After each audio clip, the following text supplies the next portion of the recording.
How to order from Temu with cash on delivery. In this video, I'm going to show you how to order from Temu using the cash delivery option.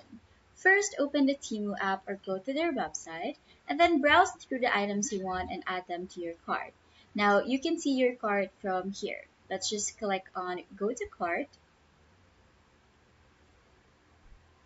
And once you're in here, um, click the cart icon and proceed to the checkout.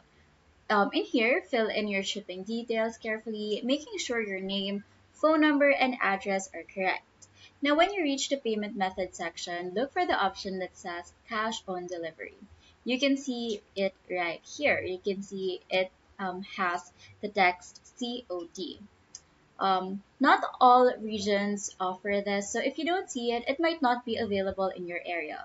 If it is, simply select that option and confirm your order. You'll get a confirmation email or message and your items will be shipped out. When your package arrives, you'll pay the delivery person in cash. Make sure that you have the exact amount ready to avoid delays or issues during handoff. And that's how you order from Temu with cash on delivery.